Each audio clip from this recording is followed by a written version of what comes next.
बिस्मिल्लाहिर्रहमानिर्रहीम legal opinion में भलीकार आऊं आहियां इरफान महबूब। नाज़रीन, हिरासमेंट जो नालो असां जॾहिं ॿुधंदा आहियूं या किथे पढ़ंदा आहियूं त असांजे दिमाग़ में सभ खां पहिरियां औरत जो तस्वुरु ईंदो आहे, छाकाणि त असांजे मर्दाणे मुआशरे में औरत हिरासमेंट खे तमामु घणो भोॻियो आहे ऐं तमामु घणो भोॻे रही आहे। हाणे इन हिरासमेंट आहे छा, हिरासमेंट जे ख़ात्मे जे लाइ या औरतुनि खे हिरासमेंट खां बचाइण जे लाइ कहिड़ा क़ानून आहिनि, इहे क़ानून कीअं कमु कनि था, छा हिरासमेंट करणु ॾोह आहे, इन जी का सज़ा बि आहे या छा हिरासमेंट रुॻो औरतुनि खे ई कयो वेंदो आहे।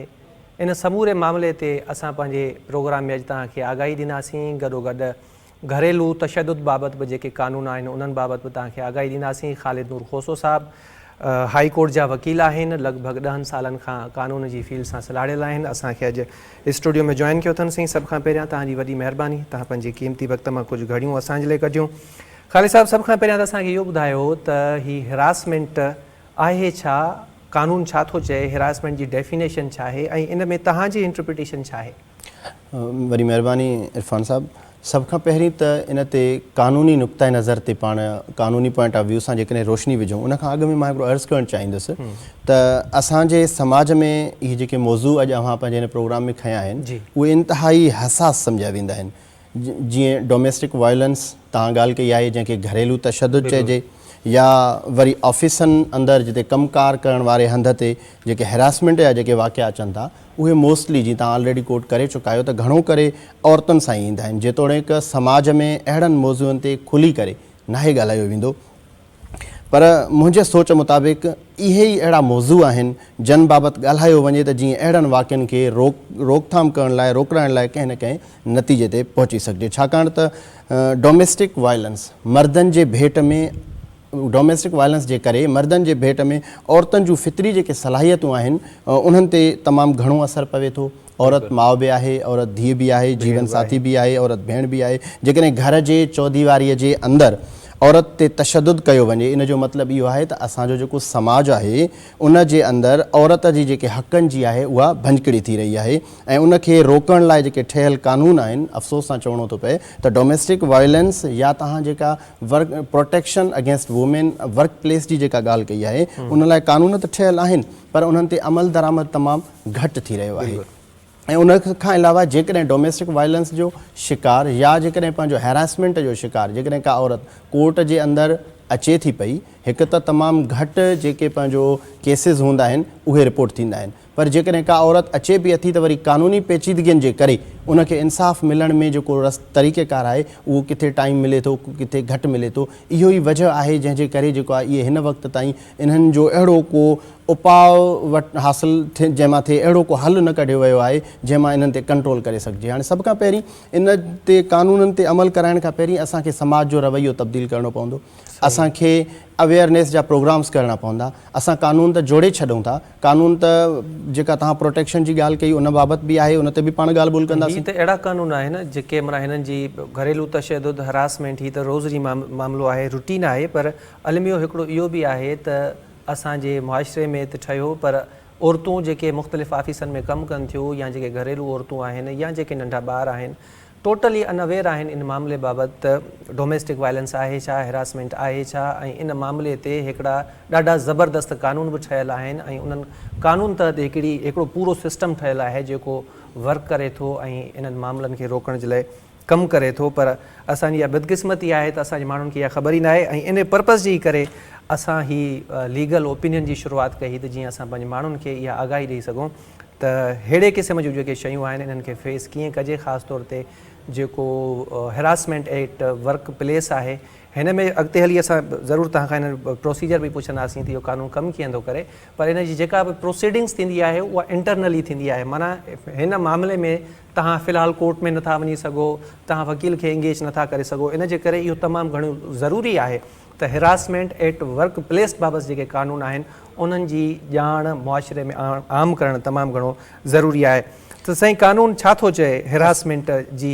डेफिनेशन छा आहे, असांजो आम माण्हू सम्झणु चाहे थो? जेका अव्हां ॻाल्हि कई आहे प्रोटेक्शन अगेंस्ट हिरासमेंट ऑफ वुमेन, इन जो बाक़ाइदे पार्लियामेंट खां हिकिड़ो एक्ट आहे protection against harassment of women at the work place act 2010 जे अंदरि ही एक्ट जेको आहे फोर्स में अची वियो। उनखां पोइ ही पूरे पाकिस्तान में एक्ट लागू आहे ऐं हिन जा जेके पाण ॻाल्हि कंदासीं ही एक्ट जे जेके मुतलिका सेक्शन्स आहिनि, प्रोसीजर हुजे ऐं उनजो कीअं जीअं तव्हां ॻाल्हि कई त ही एक्ट जेका आहे हिन खे फील्ड में कीअं हाणे जे पाण उन्हनि सेक्शन्स ते ॻाल्हि कंदासीं त ही एक्ट ठहिया हिन जे करे आहिनि त जेके वर्क प्लेस ते जेके औरतूं असांजूं कमु कनि थियूं पियूं उन्हनि खे प्रोटेक्शन प्रोवाइड कयो वञे अगेंस्ट दी हैरासमेंट। हाणे पहिरीं तव्हां क्वेश्चन कयो त हैरासमेंट छा आहे। हैरासमेंट जा बि हिकु काइंड हूंदा आहिनि। हैरासमेंट सिर्फ़ु जेका आहे पंहिंजो फिज़िकल हैरासमेंट कोन ईंदो आहे। हैरासमेंट जे अंदरि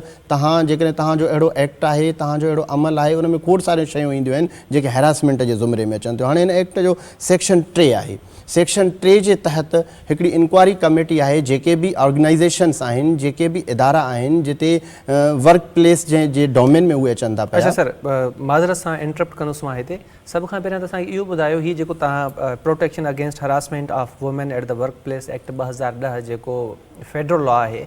ही किथे किथे एप्लीकेबल आहे? मतिलबु त सिर्फ़ु ऑर्गेनाइज़ेशन्स में, ऑर्गेनाइज़ेशन बि थोरो वाज़े कयो छो जो असांजो आम माण्हू नथो ॼाणे। इस्टेब्लिशमेंट, कमर्शियल इस्टेब्लिशमेंट जो वर्ड यूज़ थियल आहे लॉ में, त असांजे आम माण्हू खे ख़बर न आहे त इस्टेब्लिशमेंट चइबो छा खे आहे। त हीअ जेको कानून आहे इहो किथे किथे लागू थिए थो, असांखे A to Z इहो थोरो डिटेल में ॿुधायो त जीअं आम माण्हू सम्झी सघे। सो इन लाइ मां हिकिड़ो अर्ज़ु कंदुसि। हिकु त हीअ जेका तव्हां फेडरल लॉ जी ॻाल्हि कई आहे, फेडरल लॉ जे हुजण सां हिन जो मक़सदु इहो आहे त हीअ पूरे पाकिस्तान में एप्लीकेबल आहे। सही। ऐं उनखां पोइ ऑर्गेनाइज़ेशन्स जे जेका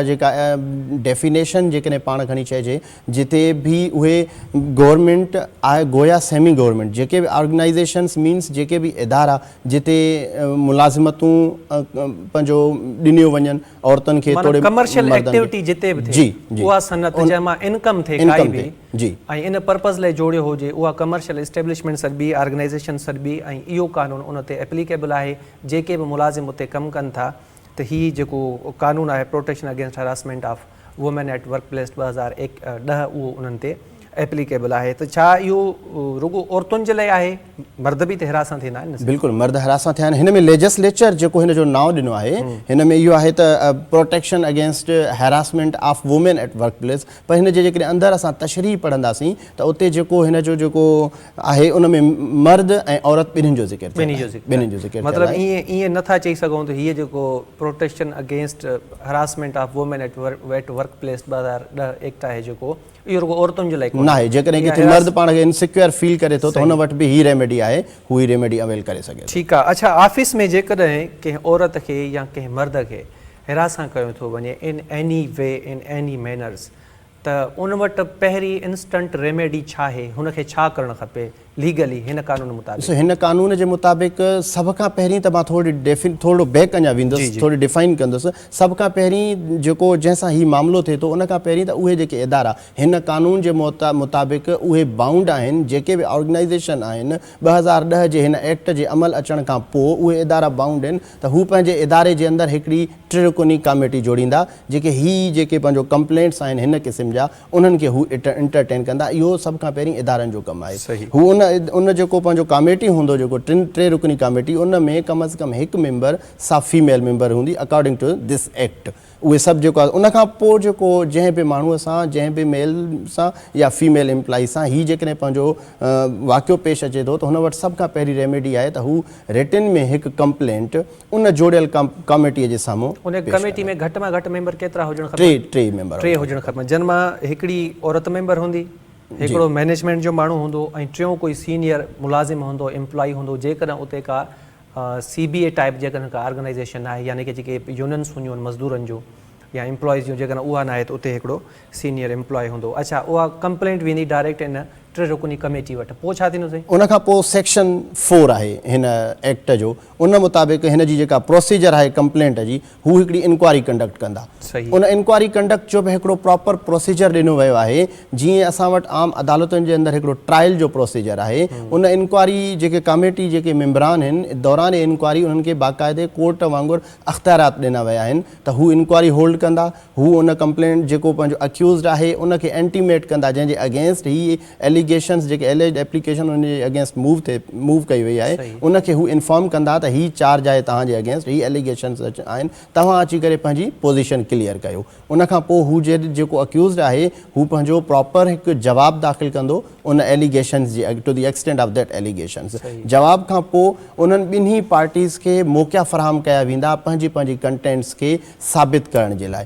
पोइ इन में हिन कानून इहो बि असांखे इजाज़त ॾिनो आहे छा त हिन में जीअं तव्हां ऑलरेडी ॿुधाए चुका आहियो त वकील ऐं अदालतुनि जो को चकर कोन्हे को तव्हांखे वकील करण जी का बि ज़रूरत कान्हे का त हिन एक्ट जे तहत असांखे कानून इहो बि इजाज़त ॾिनो आहे त जेकॾहिं मां फीमेल मेंबर ही जेकॾहिं एप्लीकेशन मूव कई आहे जेकॾहिं मां पंहिंजे कुलीग कंहिं रिप्रेज़ेंटेटिव कंहिं फ्रेंड जे थ्रू जेकॾहिं हिन खे मां प्रोसीजर में आणणु चाहियां त मां उहो बि करे सघां पियो ऐं उन खां अलावा जेकॾहिं मां पाण सां गॾु कंहिंखे वठी अचां त इहो बि मूंखे हिकिड़ो क़ानूनी तरीक़े सां हिकिड़ो हिन में रिलीफ मिलियल आहे कंप्लेनेंट खे। अच्छा सर हिकिड़ी शइ जेका विच शुड बी डिस्कस्ड त कोर्टुनि में जॾहिं मामला वेंदा आहिनि उहो त हाणे शइ पब्लिक थी वेंदी आहे पर हाणे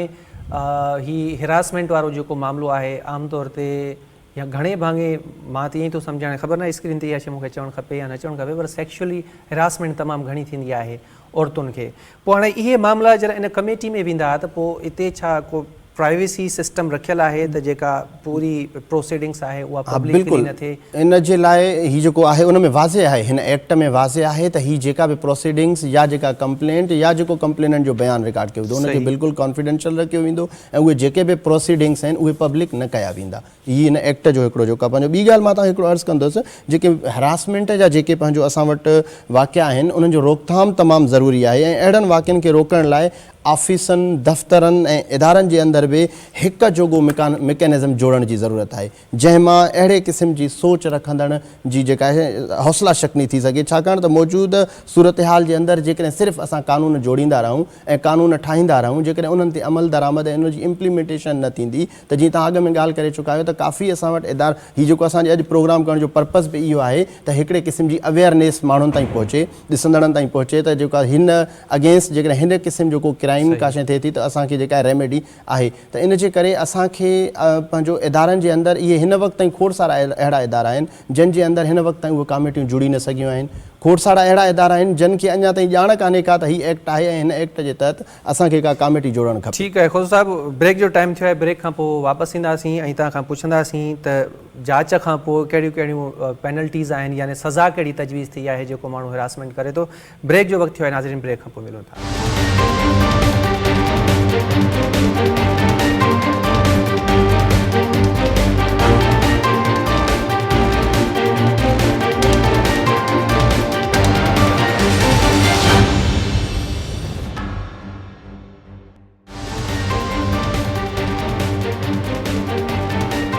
वेलकम बैक नाज़रीन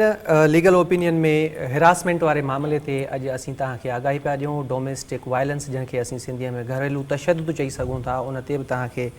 आगाही ॾींदासीं। ब्रेक खां पहिरियां असीं ॻाल्हायो पिए त जेकॾहिं कंहिं वर्क प्लेस ते कंहिं औरत सां या मर्द सां को हिरासमेंट जो वाक़ियो पेश अचे त उनखे छा करणु खपे। ख़ालिद नूर खोसो साहिबु असांखे स्टूडियो में जॉइन कयो आहे। ब्रेक खां अॻु में साईं ॿुधायो पिए त हिकिड़ी टे रुकनी कमेटी हूंदी जेका हर ऑर्गेनाइज़ेशन इस्टेब्लिशमेंट असां उनखे खणी चऊं त उन में इहा टे रुकनी कमेटी जोड़ी वेंदी जेका इन्हनि हिरासमेंट वारनि मामलनि जी जांच कंदी ऐं उनखे ज़रे घटि सम्झो त कोर्ट वारो पावर आहे या उनखे कोर्ट ई तसवुरु कयो वेंदो ऐं जीअं असां वटि ॿाहिरि कोर्टुनि में ट्रायल हलंदो आहे उन कंप्लेन ते ट्रायल हलंदो। ट्रायल खां पोइ फाइंडिंग्स जेके ईंदियूं खोसो साहिबु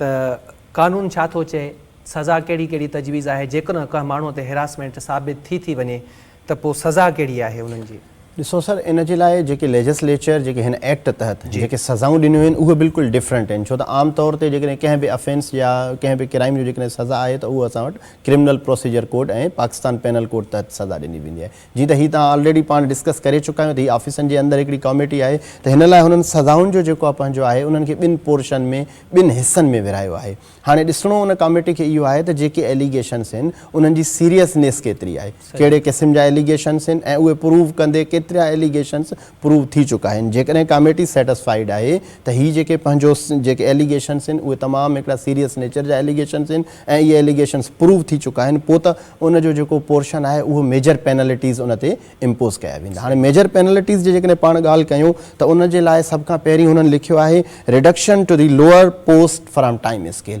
जंहिं एम्प्लॉईअ जे अगेंस्ट ही जेका प्रूव थी चुको आहे, हिकु त उनखे तव्हां रिडक्ट कंदव, उनजी पोस्ट खां उनखे रिवर्स कंदव। जेकॾहिं तव्हां ॾिसंदव हिनखे जेके एलिगेशन्स आहिनि उन सीरियसनेस जी मां अर्ज़ु करे चुको आहियां, उन मुताबिक़ सेकंड ऑप्शन उन्हनि वटि इहो बि आहे त हू कंपलसरी रिटायरमेंट कनि, हू रिमूवल फ्रॉम सर्विस तक करे सघनि था कमेटी जेकॾहिं। जी बिल्कुलु, जेकॾहिं कॉम्पिटेंट जेका पंहिंजो कमेटी आहे हू जेकॾहिं सेटिस्फाइड आहे ऐं एलिगेशन्स जेकॾहिं प्रूव आहिनि त रिमूवल फ्रॉम सर्विस या डिसमिज़ल फ्रॉम सर्विस भी करे सघनि था। ऐं उन खां अलावा उन जे मथां इन्हनि सज़ाउनि सां गॾोगॾु फाइन भी इम्पोज़ करे सघनि था। ही त पाण ॻाल्हि पई कईसीं सीरियसनेस एलिगेशन्स जो ऐं उहे प्रूव थियनि। जेकॾहिं मेजर पनिशमेंट्स में जेको ॿियो सेकंड पोर्शन आहे उहा आहे माइनर पनिशमेंट्स। जेकॾहिं उते एलिगेशन्स जे जेको नज़ाकत आहे जेका आहे उनखे ॾिठो वेंदो। जेकॾहिं उन माइनर पेनल्टीज़ में जेकॾहिं पाण ईंदासीं त उन्हनि जो कुझु टाइम जे लाइ जेकॾहिं सैलरी रोके सघूं, उनखे जेका आहे पंहिंजो विथ होल्डिंग जेका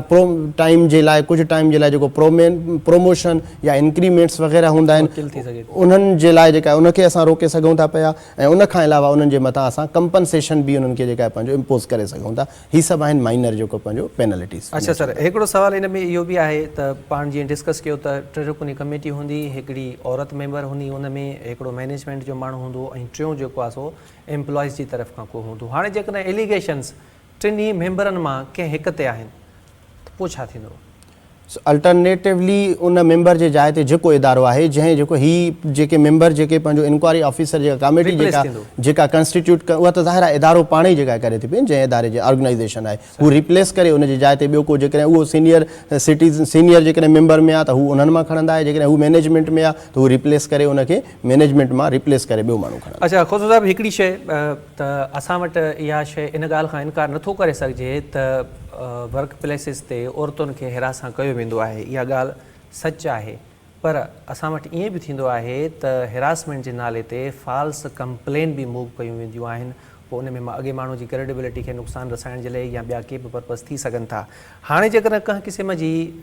कंप्लेंट मूव थिए थी ऐं उहा अॻिते हली प्रूव थिए थी त बाबा हीअ फेक हुई, फॉल्स हुई, पोइ छा रेमेडी आहे? पोइ हुन जे ख़िलाफ़ु जीअं असां वटि क्रिमिनल में 182 आहे जेको फॉल्स इंफॉर्मेशन ॾिए थो, कूड़ी FIR कराए थो, 182 जी कार्रवाई थी हले CRPC में। हाणे हिन कानून तहत जेकॾहिं को माण्हू कूड़ी कंप्लेन करे थो कंहिं बि माण्हू जे ख़िलाफ़ु, हाणे उहा सची थिए कूड़ी थिए, क्रेडिबिलिटी त उनजी ख़राबु थिए थी। जेकॾहिं उहा फॉल्स आहे,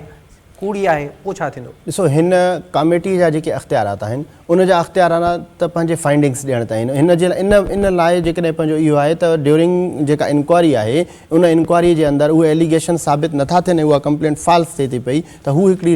रिटन में कमेटी ऑर्डर पास कंदी जेका आहे पंहिंजो, ऐं रिटन में उहो लिखी करे उन अगेंस्ट जंहिंजे ही एलिगेशन्स हुया उनखे हिकिड़ो अहिड़ो ऑर्डर ई पास करे ॾेई सघिजे थो। उनखां पोइ वरी ही त आहे हिकिड़ी स्पेशल लॉ हिकिड़ो उनजा हिकिड़ा स्कोप्स हूंदा आहिनि, इंग्रीडियंट्स हूंदा आहिनि, हिकिड़ो जेको आहे सो क्राइटेरिया हूंदो आहे, उन में वेही करे वर्क कंदा आहिनि। उनखां पोइ वरी स्पेशल लॉ खां हटी करे जॾहिं असांजो जनरल लॉ अची वञे थी त पोइ उन माण्हूअ वटि जनरल लॉ जे अंदरि खोड़ सारी रेमेडीज़ आहिनि, हू उनखे पंहिंजो अवेल करे सघे थो। जीअं पाण डेफेमेशन जी ॻाल्हि कयूं, पाण डैमेजिस जी ॻाल्हि कयूं त मुंहिंजे रेपुटेशन खे हिन नुक़सानु पहुचाए, पर हिन लेजिस्लेचर जे मुताबिक़ कमेटी सिर्फ़ु फाइंडिंग ई ॾेई। हिकिड़ी इंटरप्रिटेशन मुंहिंजी बि आहे साईं हिन मामले ते, मां ज़रूरु उहा तव्हां सां शेयर करणु चाहींदुसि त जेकॾहिं को माण्हू कंहिंजे ख़िलाफ़ु इन कानून तहत ई सही जेकॾहिं का कंप्लेन करे थो हिरासमेंट जी ऐं उहा अॻिते हली कंप्लेन कूड़ी साबित थिए थी त इहा इट सेल्फ हिरासमेंट आहे जेका कंप्लेनेंट करे थो डिफेंडेंट साइड। इन जे करे हिन कानून में जेका बि सज़ा तजवीज़ थियल आहे, छाकाणि त हिकिड़ो माण्हू एप्लीकेशन ॾिए थो, कंप्लेन करे थो त मूंखे हिन शख़्स हिरासां कयो आहे, पोइ औरत ॾिए थी या मर्द ॾिए थो, ऐं उहा शइ जेकॾहिं अॻिते हली कूड़ी साबित थी वञे त बाबा ही त हिरासमेंट जा जेके एलिगेशन्स हुया इहे त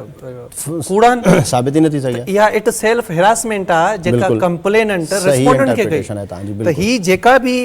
इन कानून में पोइ सज़ा जेका तजवीज़ थियल आहे, पोइ उहा टर्मिनेशन सर्विस खां हुजे, उहा इंक्रीमेंट किल हुजे, प्रोमोशन वग़ैरह या डिडक्शन ऑफ सैलरीज़ वग़ैरह जेके बि आहिनि, उहे सॼियूं शयूं वरी एलिगेशन्स जी सीरियसनेस ॾिसी उन ते बि अप्लाई थी सघनि था। अच्छा खोसो साहिबु, हाणे असांखे इहो ॿुधायो त कमेटी पंहिंजूं फाइंडिंग्स ॾेई छॾियूं, हाणे जेकॾहिं का पार्टी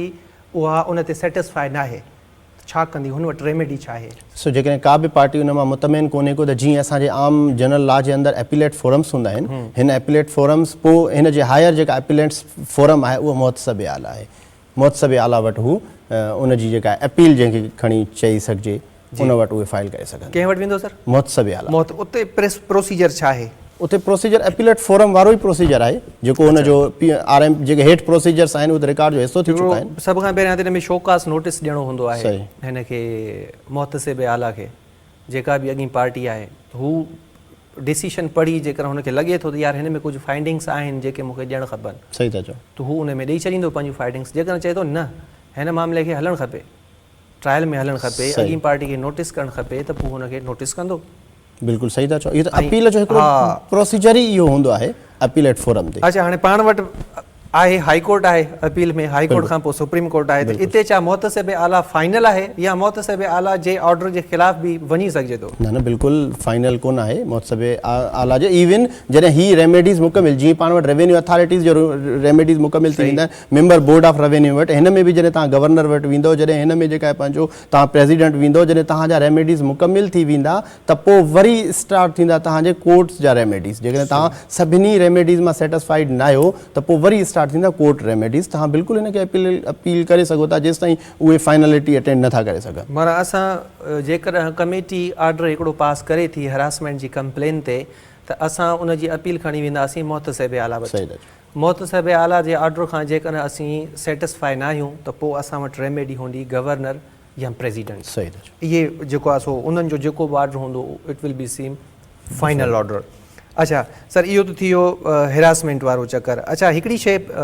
मां ज़रूरु तव्हां खां पुछणु चाहींदुसि मथां मूंखां विसरी वञे ऐं पाण ॿिए टॉपिक ते हलिया हलूं त ही जेका कमेटी आहे टिटुकुनी कमेटी जेका कंप्लेंट ते इन्वेस्टिगेशन कंदी या ट्रायल हलाईंदी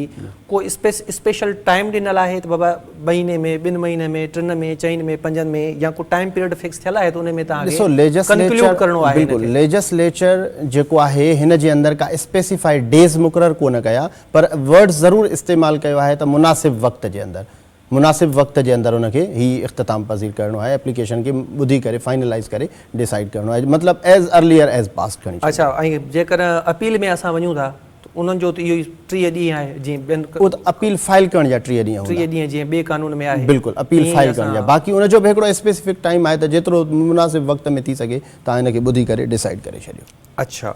अच्छा सर हाणे पाण हलंदासीं डोमेस्टिक वायलेंस ॾे त जंहिंखे असां सिंधीअ में घरेलू तशदुद चऊं ही डोमेस्टिक वायलेंस छा आहे कानून छा थो चए माना रुगो फिज़िकली मारकुट उहा वायलेंस अॾबी या को इकोनॉमिकल अब्यूज़ थी वियो या मेंटली टॉर्चर इहे शयूं वायलेंस में डोमेस्टिक वायलेंस में फाल कनि थियूं ॾिसो हिन मौज़ूअ खे मां थोरो डीप्थ में डिस्कस कंदुसि त डोमेस्टिक वायलेंस जेका आहे जंहिं ते हिन वक़्तु असां घरेलू तशदुद ते जेको ॼाण ॾियणु वञी रहिया आहियूं हिन खां इन जो आहे डोमेस्टिक वायलेंस एक्ट 2013 2013 में ही एक्ट पास थी आहे अच्छा ही फेडरल जो आहे या जी ही फेडरल सिंध गवर्नमेंट जो न ही फेडरल जो आहे ही फेडरल जो आहे ऐं ही जेका आहे पंहिंजो ऑल ओवर पाकिस्तान जेका आहे पंहिंजो एप्लीकेबल आहे ऐं हिन जो प्रोसीजर बिल्कुलु डिफरेंट वन आहे टू दी एक्सटेंट जीअं पाण डिस्कस ऑलरेडी पहिरें पोर्शन में करे चुका आहियूं हैरासमेंट अगेंस्ट वुमेन हिन जो प्रोसीजर डिफरेंट वन आहे हिन में जेका आहे घरेलू तशदुद अॻु में 2013 में त ही एक्ट लागू थियो आहे ज़ाहिरी ॻाल्हि आहे इहे जेके भनकड़ियूं जेके शयूं घरेलू तशदुद जेके वायलेंस हुआ उहे 2013 खां अॻु बि थी रहिया हुआ हाणे अॻु में जॾहिं स्पेशल लॉ जी मौजूदगी कान हुई त उन वक़्तु असां जनरल लॉ जे अंदरि वञूं पिया जेकॾहिं उहा अब्यूज़ जेकॾहिं क्रिमिनल एक्ट में अचे पियो त पाण क्रिमिनल प्रोसीजर एक्ट में हलिया पिया वञूं जेकॾहिं सिविल में कंहिं प्रॉपर्टी जेकॾहिं कंहिंखे डिस्पजेस करणु वञे इन ज़ुमरे में अचे पियो त पाण सिविल कोर्ट हलिया पिया वञूं त 2000 एक्ट खां पोइ जेको डोमेस्टिक वायलेंस एक्ट 2013 आहे ब्रेक वठूं बिल्कुलु तव्हांजी परमिशन ब्रेक जो वक़्तु आहे नाज़रीन नंढड़ी साई वठूं था साई खां पोइ इनशाला ॿीहर तव्हांजी ख़िदमत में हाज़िर थींदासीं ऐं डोमेस्टिक वायलेंस ते तव्हांखे आगाही ॾींदासीं असां सां गॾु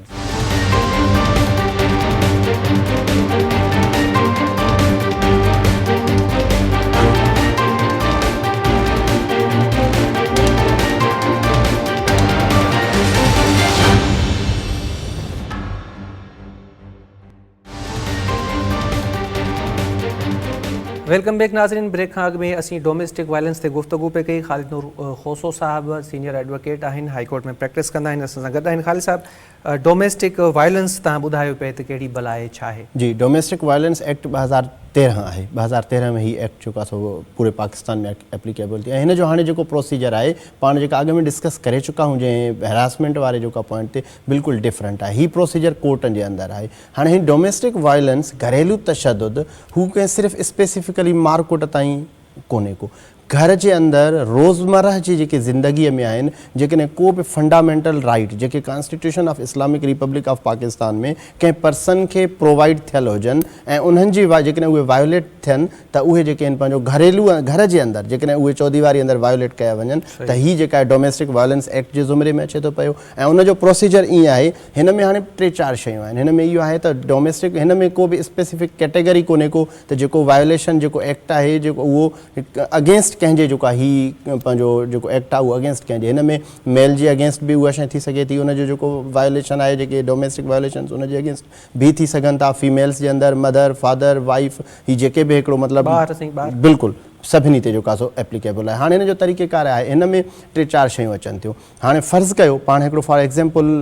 ॿुधाए वञूं त हिकिड़ो जेकॾहिं वालदेन खे पंहिंजे खे घरां बेदख़ल करे, खोड़ सारा अहिड़ा रिपोर्ट जेका पंहिंजो थींदा रहंदा आहिनि वाक़िया मामलात जेका घरां कढी छॾियो आहे, पोड़े पीउ खे घरां कढी छॾियो आहे, पोड़ी माउ खे घरां कढी छॾियो आहे, या कॾहिं कॾहिं ईअं थींदो आहे असां वटि त पंहिंजे जेका वाइफ आहे उनखे घरां जेको आहे कढी छॾियो आहे, त हीअ बि हिकिड़ो डोमेस्टिक वायलेंस आहे। ऐं उनजे अगेंस्ट जेका ही प्रोसीजर आहे समरी प्रोसीजर टाइप आहे, छो त अदालतुनि में त हिकिड़ो बाक़ाइदे ट्रायल आहे, हिकिड़ो तरीक़ेकार आहे। हिन में इहो आहे त हू जेको माण्हू आहे जंहिंजे अगेंस्ट जंहिंजा जेके पंहिंजो वायोलेट कया वञनि था राइट, हू कोर्ट खे वञी करे रिटन में कंसर्न जेको जुडिशल मजिस्ट्रेट जी अदालत आहे उते वञी करे हू हिकिड़ी रिटन कंप्लेंट जेका फाइल कंदा ऐं पंहिंजी एफिडेविट हिकिड़ो कसमनामो लॻाईंदा। उन में जेके बि एलिगेशन्स आहिनि उन्हनि खे मद्देनज़र रखंदे जेको कंसर्न जज आहे हू उनखे ॾिसंदो त हीअ जेके एलिगेशन्स आहिनि हिन में केतिरो ई वायोलेट थिया आहिनि केतिरो न, उन्हनि जी सीरियसनेस खे ॾिसंदे कंसर्न पुलिस स्टेशन खां हिकिड़ी रिपोर्ट कॉल कराई वेंदी आहे।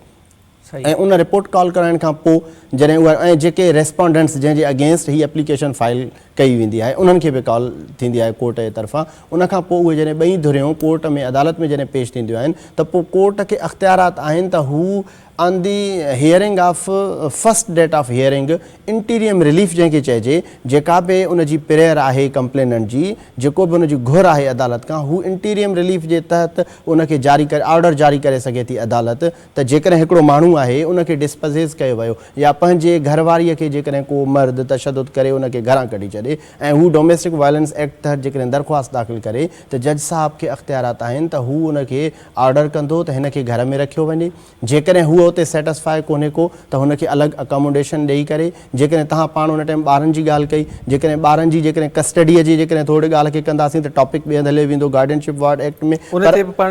पर उनजो बि ज़िक्र हिन एक्ट में उनखे बि जेको आहे सो पंहिंजो एड कयो वियो आहे त जेकॾहिं फॉर द टाइम बीइंग जेकॾहिं ॿारनि जे कस्टडीअ जो मामिलो बि आहे त पाण गार्डियन एंड वार्ड एक्ट ॾे न वेंदासीं, बल्कि उहा अदालत उहा कस्टडी रेस्टोर कराए, उहे सभु जेके प्रेयर्स आहिनि इंटीरियम ऑर्डर पास करे, उनखां पोइ पार्टीज़ खे जेका आहे पंहिंजो हिकिड़ी जेका पंहिंजो रेमेडी आहे उनखे भली अवेल करणु चाहिनि, जेकॾहिं किथे बि वञणु चाहिनि त करे सघजनि था। ऐं हिन में हीअ त हिकिड़ी स्पीडी ट्रायल आहे, तमामु थोरो टाइम पीरियड आहे, हुननि खे विदिन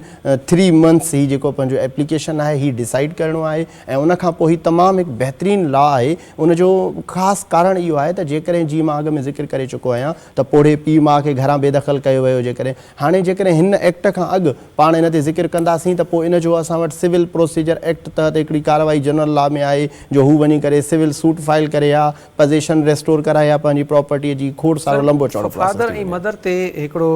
कानून आयो हो, साल मूंखे यादि कोन्हे, पर इमरान ख़ान साहब जे दौर में हिकिड़ो कानून पास थियो जंहिंमें वालदेन जा जेके राइट्स आहिनि ख़ासि तौर ते हुननि खे जेको घरां बेदख़ल कयो वेंदो आहे औलाद जी तरफ़ खां उनखे प्रोटेक्ट कयो वियो आहे। ऐं इहे जेके समूरा पावर आहिनि उहे डिप्टी कमिश्नर जेको बि कंसर्न आहे डिस्ट्रिक्ट जो उनखे जेको आहे सो ॾिना विया ऐं उन्हनि में बि विदिन डेज़ मुंहिंजो ख़्यालु आहे 15 या 70 डेज़ में, मूंखे एतिरो I am not sure about it, बहरहाल उन में हुयो त उन्हनि खे जेको आहे सो उहा शइ ख़तमु कराइणी आहे, जेके ग्रेविनेंस आहिनि उहे ख़तमु करणा आहिनि। ऐं जेकर माउ पीउ खे ॿाहिरि कढियो वियो आहे त उन्हनि खे वापसि उन घर में आणींदा, उन मामले ते FIR बि थी सघे थी। डोमेस्टिक वायलेंस ते पाण ॻाल्हायूं पिया त इहे मामला घणे क़दुरु थींदा आहिनि हस्बैंड वाइफ ऐं ॿारनि जे विच में। शहर में खणी न सही त एजुकेशन अची वई आहे या हितां जा माण्हू बि काफ़ी क़दुरु एजुकेटेड आहिनि, पर ॿहिराड़ी में असां वटि घणे भाङे अञा बि ईअं आहे ॿारनि खे मारकुट करणु,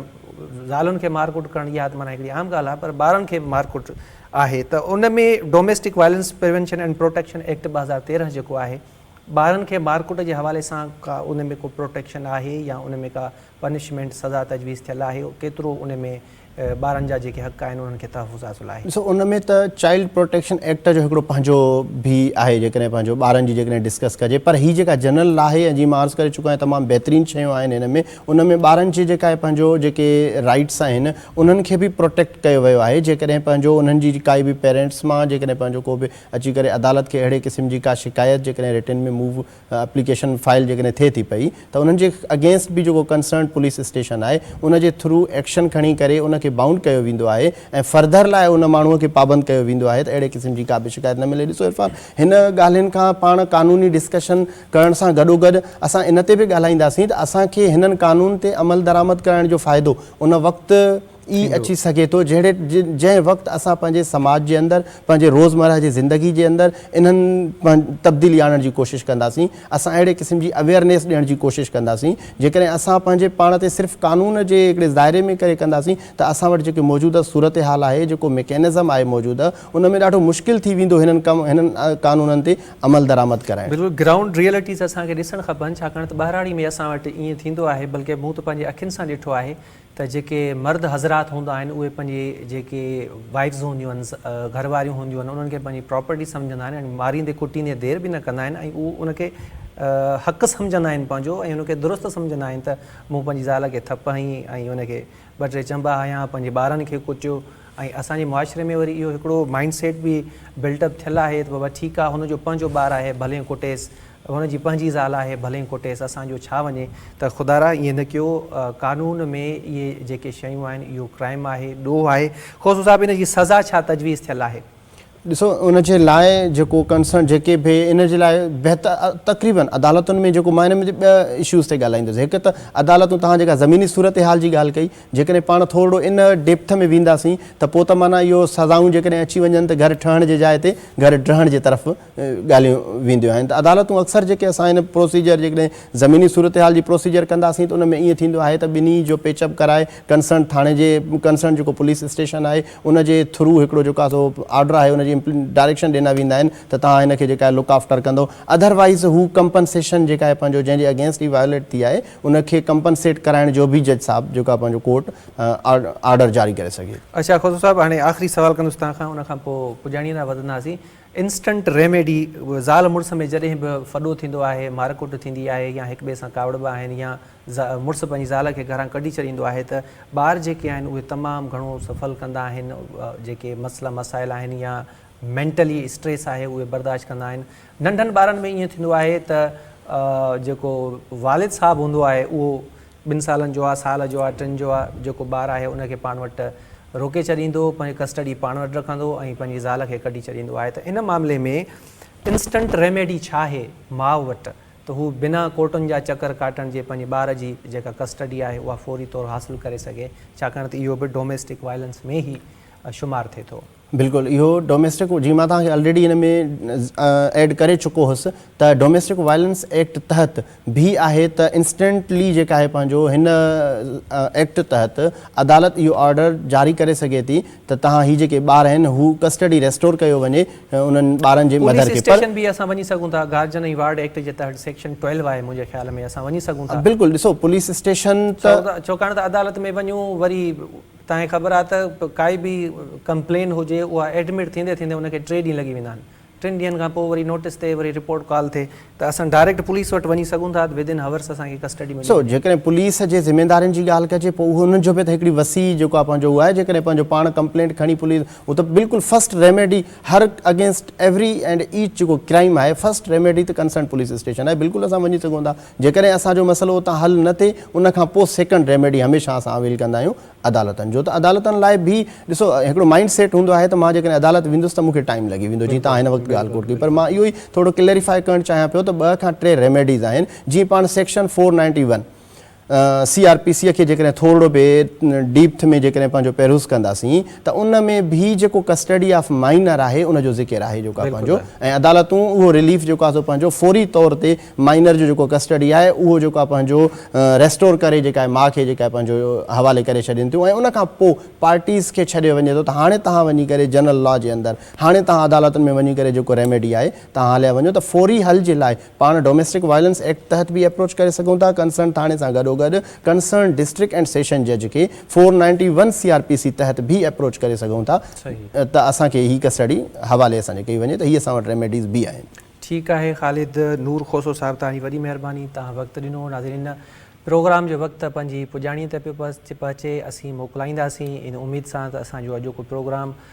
तव्हांजे लाइ लाभाइतो साबित थियो हूंदो। मूंखे ॾींदा इजाज़त, इनशाअल्लाह अॻे हफ़्ते वरी कंहिं ॿिए गेस्ट सां गॾु हाज़िर थिबो। तेसीं ताईं इजाज़त, अल्लाह हाफ़िज़।